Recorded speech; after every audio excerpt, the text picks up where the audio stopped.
Happy tears down here.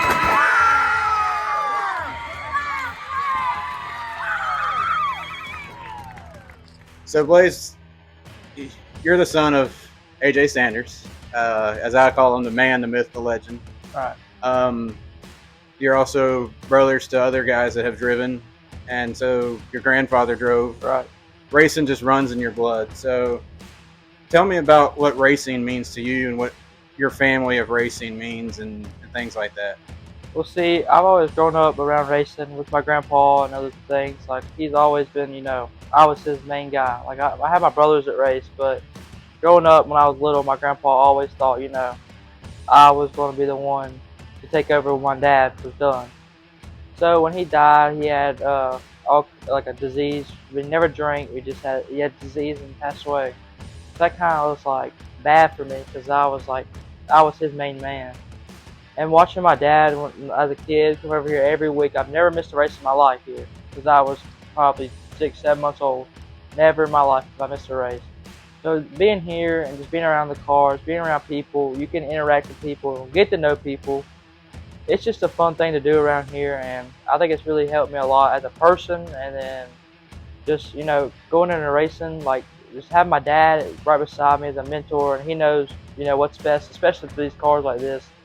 And it's really helped me, and had a big step in the way for me just to win this past couple weeks. What as the son of somebody who is a legend. I Right. mean, he in mini stock short track world.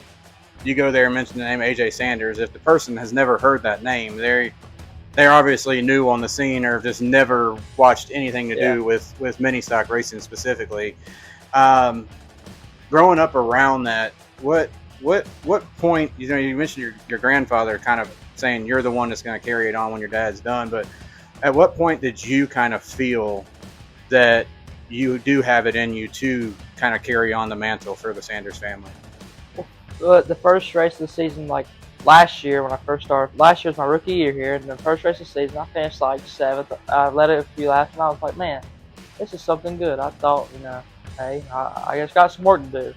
First race this season, I finished 4th, and that's when I kind of felt like, I have something now. I have a car that will win. I have a car that I just got to figure some stuff out, and we'll be all right. Later in the year, I started working better, working harder, and stay consistent. And finally, I won. So then I felt like on top of the world, like King Kong. I feel like I had it now. Like I have more confidence now, winning and going from here on out for next year and everything else, that I can really step up my game and win. What's some of the best racing advice that your dad's ever given you? He's just always told me, he's kept it short and sweet. He's like, just be consistent, hit your marks, and don't get frustrated with yourself. Because once you get frustrated, you're just going to give up. He said, you've got to want it. You've got to want it.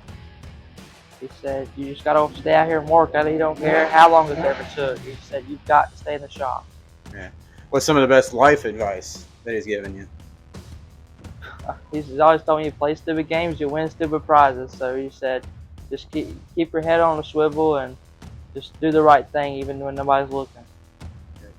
We always hear your dad, mention Christ. He mentioned the Lord every time he gets out and wins, and we know he points to the sky in honor of your grandmother and your grandfather, but also in honor of, hey, this win's for you, Lord.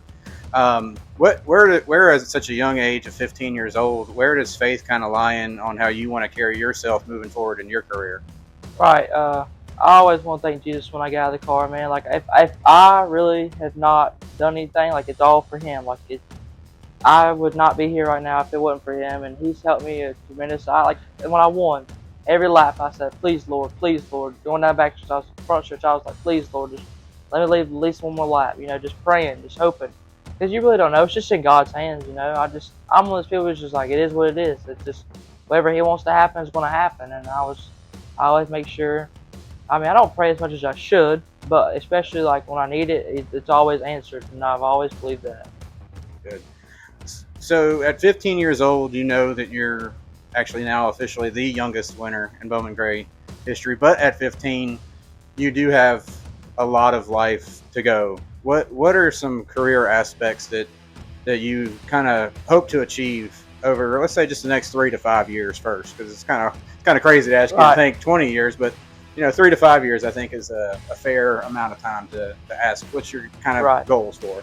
I just want to win a couple races a year, step up my game, be more consistent, just be right there with my dad. If I can be right there with Chuck, Brandon, my dad, I think I'll be okay. And if I can just get there in the next year or so, I think I'll be all right. Because my dad didn't start over here until about 2006. He's probably almost 40 years old. He's got almost 60-some wins now. It's only been about, 17 years, 18 years.